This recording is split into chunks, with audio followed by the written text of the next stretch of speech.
શ્રી પ્રતાપરુદ્ર હનુમાનજી મહારાજના સાનિધ્યમાં અને દત્ત પરંપરામાં પ્રગટેલ તમામ ચેતનાઓનું પ્રગટ સ્વરૂપ એવા ભગવાન ઔદુંબરની છત્રછાયામાં અવધૂતી આનંદના પારાયણ નિમિત્તે અવધૂતી ગંગામાં માનસી સ્નાન કરવા માટે અત્રે ઉપસ્થિત સર્વે ભક્તોના હૃદયમાં બિરાજેલા ગુરુ મહારાજના ચરણમાં પ્રણામ. ભજન નંબર 263. આ ભજનનો ઇતિહાસ જરાક જાણવા જેવો છે. સુરત અને અમદાવાદમાં મેજિસ્ટ્રેટ તરીકે નોકરી કરનાર એક રિટાયર્ડ મેજિસ્ટ્રેટ હતા, બાપજીના પરમ ભક્ત. નામ એમનું ઈશ્વરલાલ શેઠ. 1947માં આઝાદીની જસ્ટ પહેલાં 15મી ઓગસ્ટે આઝાદી મળી ને 1947માં, એના પહેલાં જાન્યુઆરીમાં એ ભાલોદથી નાવડી દ્વારા નારેશ્વર આવવા નીકળ્યા. રસ્તામાં પવન પડી ગયો અને વાતાવરણ એકદમ બદલ્યું. રાત્રે 8 વાગે એ નારેશ્વર મડ પહોંચ્યા. બાપજીએ પૂછ્યું કેમ આટલા મોડા પડ્યા?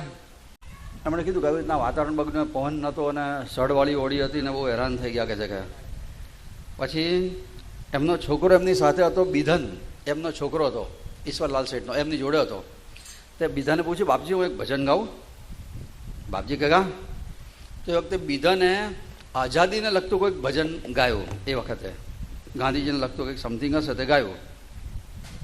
અને એમાં ગાંધીજીનું નામ નહોતું, પણ બાપજીએ પછી નામ નહોતું ગાંધીજીનું, છતાંય ભજન ગાંધીજીને લગતું છે એવું બાપજીને સાંભળતા ખબર પડી ગઈ. એવું સરસ એ ભજન હશે. એટલે એ વખતે બાપજીએ એને એવું કીધું કે આ તે જેને સંબોધીને ગાયું ને એને હું ઓળખું છું, હા, એની જોડે મેં કામ કર્યું છે. એટલે ગાંધીજીને લગતું ભજન છે ને, એની જોડે મેં પૂર્વાશ્રમમાં કામ કર્યું છે. પછી એ વખતે બાપજીએ આ ઉપરનું ભજન અચાનક એમને સ્ફુર્યું. એમણે ભજન એ વખતે એમના અંતરમાંથી પ્રગટ થયું હતું. અને થયું હતું કે એ વખતે બાપજીને એક સ્વપ્ન આવ્યું. અને સ્વપ્નમાં એમણે એવું જોયું કે નારેશ્વરનો અત્યારનો ઓવારો છે ને, ત્યાંથી બાપજી સ્નાન કરીને આવી રહ્યા છે. અને એ વખતે બહુ મોટી ઉંમરની કે વયોવૃદ્ધ માજી ડોસીમાં એને જંજીરોમાં જકડાઈ છે, સાંકળોથી બાંધેલી છે. અને ત્યાં આગળ ઓવારા પાસે બેઠી બધાને કાલાવાલા કરે, મારે આ જંજીરો છોડો ને, મને છોડાવો ને, આ સાંકળોથી મને બાંધી છે તો મને જરા છોડાવો. કોઈ છોડાવતું નહોતું. સ્વપ્ન આવ્યું બાપજીને. બાપજી ઓવારો છોડીને ત્યાં ગયા. અને એ વખતે એમણે જોઈ કોઈનું ધ્યાન ગયું નહોતું, પણ બાપજીનું ધ્યાન ગયું. તે બાપજી પહેલાં એની પાસે ગયા. બિચારી જમીન પર હૂતેલી હતી. તો બાપજીએ પહેલાં તો એને બેઠી કરી. અને બાપજીએ જે એને બેઠી કરીને એ જ વખતે એની જંજીરો તૂટી ગઈ, બધી સાંકળો ખુલી ગઈ એકદમ. અને પછીથી 6 જ મહિનામાં આ ભારતને આઝાદી મળી. આ ભજન લખાયું ને 6 મહિનામાં. એટલે આઝાદી મળતા પહેલાં બાપજીના સ્વપ્નમાં આવ્યું હતું કે ભારત માતાની દશા આવી જીર્ણ કરી નાખેલી અંગ્રેજોએ, પાયમાલ કરી નાખેલો આ દેશને જંજીરોમાં જકડીને. અને વૃદ્ધ સ્ત્રી થઈ જાય ને, સ્ત્રી ઘરડી થઈ જાય, એવી રીતના સંપત્તિ બધી લૂંટી ગયા. મેં વાત કરી ને, સ્ટીમરો ભરીને એ લોકો ઝવેરાતને સોનું ચાંદી લઈ જતા હતા. દર 15 દિવસે અહીંયાથી મોટી મોટી સ્ટીમરો રવાના થતી હતી લંડન. 175 વર્ષ સુધી આ પ્રક્રિયા ચાલી છે. આ દેશમાં ઘીના દૂધની નદીઓ વહેતી હતી ને, એમ નથી વાતો, તદ્દન સાચી ને સત્ય વાત છે આ. એમના કરતાં અહીંયા લખલૂટ સંપત્તિ હતી અને બધું લૂંટવા માટે અહીંયા આવ્યા હતા. એટલે એ બુઢિયા સ્ત્રી દેખાઈ. એટલે કે ભારત માતા હતી. એ ભારત માતાની સ્થિતિ આવી જીર્ણ કરેલી અને જંજીરોમાં જકડી રાખેલી. અને બાપજીનો સ્પર્શ થયો અને જંજીરો તૂટી ગઈ. અને ખરેખર આ બાપજીના મુખમાંથી આ ભજન પ્રગટ થયું. અને જાણે કે 6 મહિનામાં તો આઝાદી મળી ગઈ. બાકી એ વખતે આઝાદી મળવા માટે ઘણા પ્રશ્નો ઊભા થયા હતા અને આઝાદી ના મળે એવી સ્થિતિ આવી ગયેલી. આ 1947ના જાન્યુઆરીની વાત છે. ઓગસ્ટમાં આઝાદી મળી, જાન્યુઆરીની ઉત્તરાયણ પહેલાંની વાત, એ જ વર્ષની 1947ની. અને આ ભજન લખાયું અને બધા સંજોગો ફટાફટ ક્લિયર થયા. અને પછી લોર્ડ માઉન્ટ બેટન અહીં આવી અને એણે પછી આ બધી આઝાદી આપી દીધી. એટલે આ ભજનને એ આઝાદી સાથે કેટલો ઊંચો સંબંધ છે એ જોવાનો છે.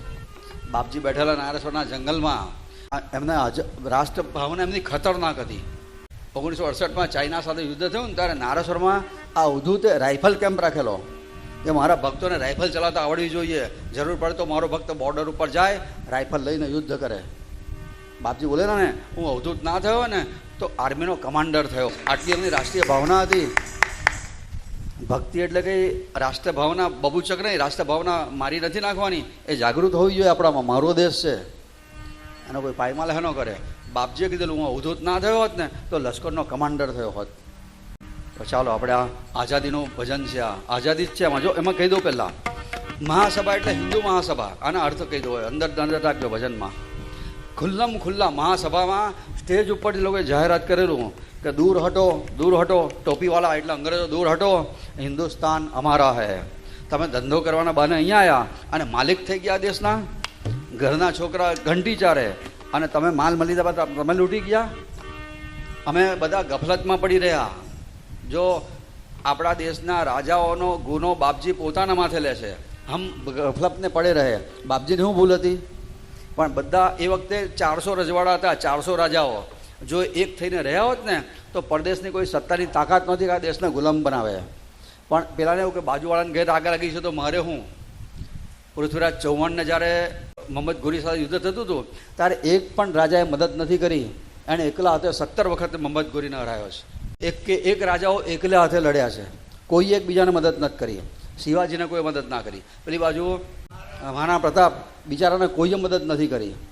એકલે હાથે ઝઝુમ્યા છે આ મહાપુરુષો બધાએ. જો બધા એક થયા હોત ને તો કોઈની તાકાત નથી કે ભારતના બાયણા ઉપર પગ મૂકી બતાવે.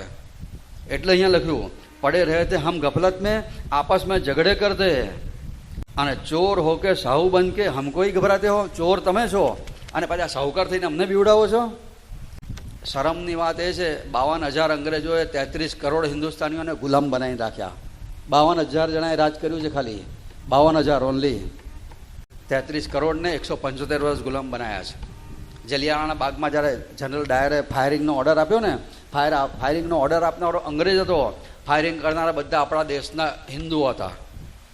નોકરી પગારના લાલચે પોતાના જ ભાઈઓ ઉપર ગોળીબાર કર્યો છે, નિર્દોષ ભાઈઓ ઉપર. દેખે છે ગાંધી હે સરદાર હમારા, સરદાર અમારા છે, સરદાર વલ્લભભાઈ પટેલ ગાંધીજી અમારા છે. અને શસ્ત્ર અહિંસા હે કાતિલ, અહિંસા નામનું શસ્ત્ર હાથમાં ઉઠાવ્યું છે. ખુદા મદદ મેં જીત અમારી, દેખો તૂટી હે જંજીર. આ જંજીરો તૂટી તમારા બંધનની. આ ભજન એ વખતે સવારે લખેલું. આ સપનું પૂરું થયું ને પછીથી એવી વાત છે.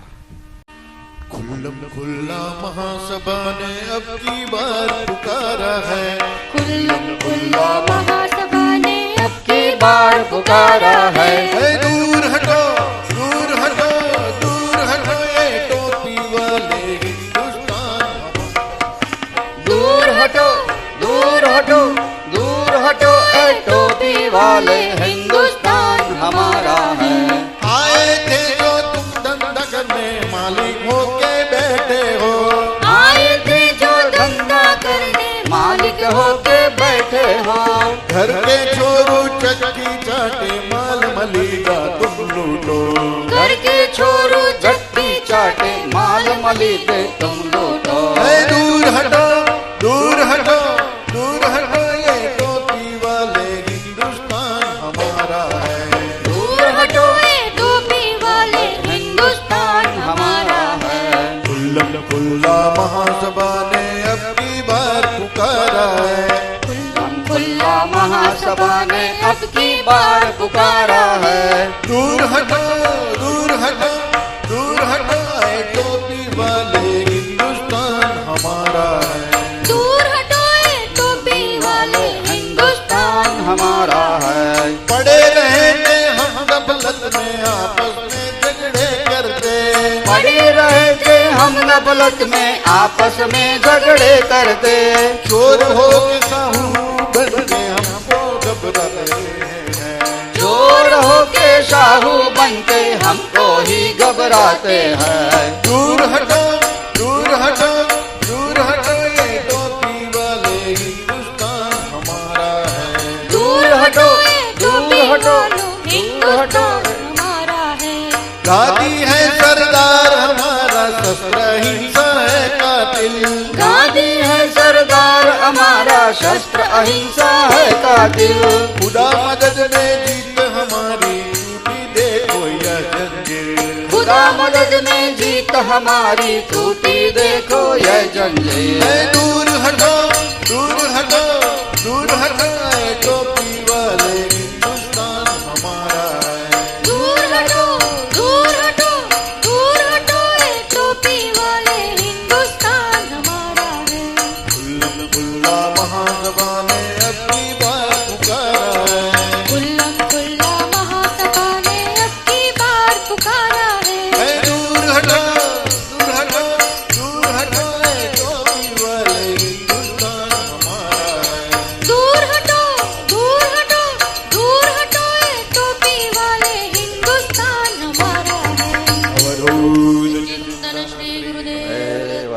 ભારત માતા કી કી જય.